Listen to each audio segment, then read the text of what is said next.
Assalamualaikum.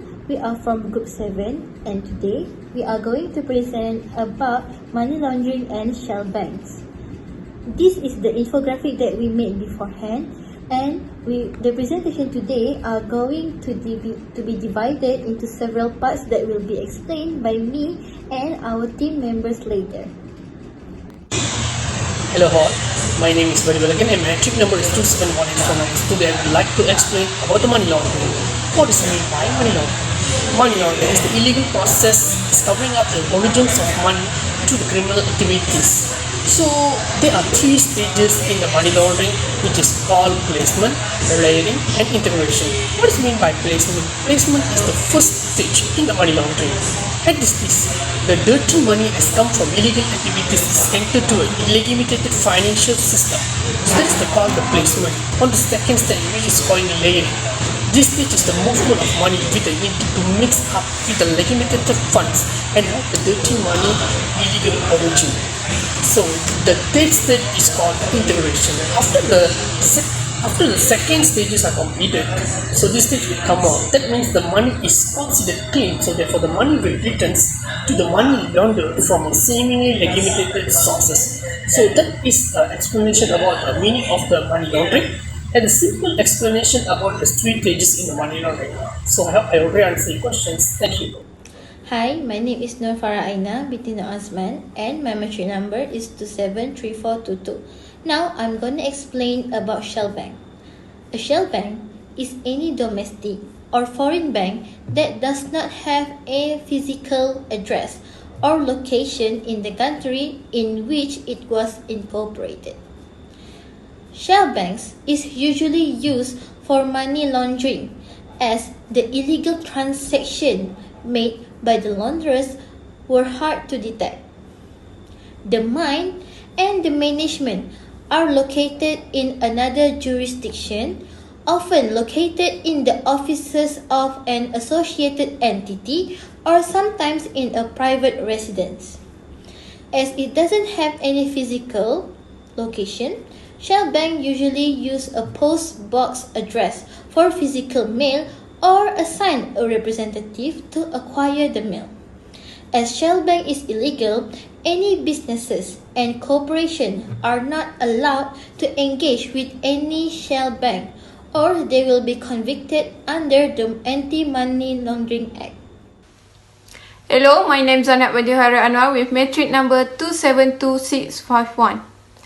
Now, I will talk about the money laundering activity in shell bank. Criminals achieve their objective in money laundering by the use of shell bank, holding company and also offshore bank. But now, I will talk about the shell bank in the money laundering activity. For your information, shell bank has some similarity with the shell company in money laundering activity. To launder money, the shell bank should perform some services that would reasonably require its customer to pay with cash. Cash transaction increase the anonymity of customer and therefore decrease the government's ability to trace the initial receipt of the dirty money. The launderer then deposit the money into the shell bank, which deposit it into the bank's account.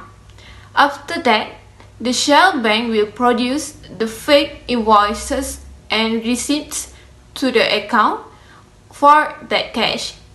That such transaction will create appearance of property and also clean money. So the shell bank can make withdrawal or either return the money back to the initial criminal or pass the money to another shell company or shell bank. Assalamualaikum and hi. My name is Nuhuril Ain binti Muhammad Aslan. My matric number is 273634. Next, I will continue with the type of risk in whenever the institutional dealing with the shell bank. The first risk is because of the shell bank does not have a physical address or location in the country in which it is incorporated, so it cannot be regulated.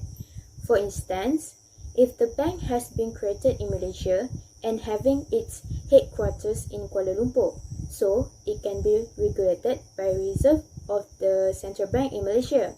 On the other hand, if that bank not having its physical address or location in that country, then it cannot regulate that bank.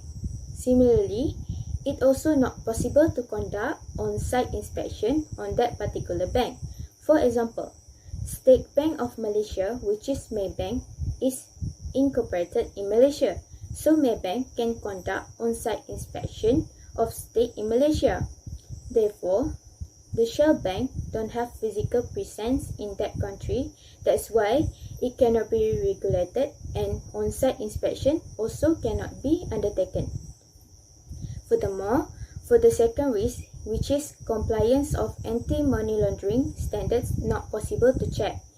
It is because Shell Bank does not have physical address, so it cannot be accessed and be approached.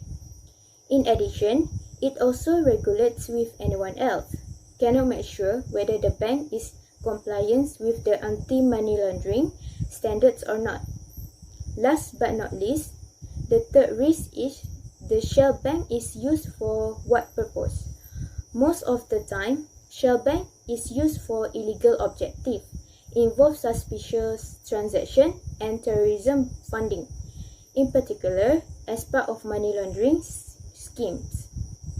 In most jurisdictions, Shell Bank can be set up by registered agents in a manner which obscures ultimate beneficial ownership (UBO). This effectively means that a Shell Bank can be established with a degree of anonymity and then used to hide illegal funds, avoid sanctions, and evade the anti-money laundering measures that bank used to detect suspicious financial activity.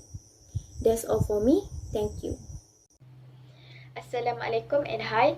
My name is Ainun Fariha binti Ismail and my matric number is 273485. I would like to talk about what precautions are taken by central banks of different countries against the Shell Bank. In United States, there is Patriot Act.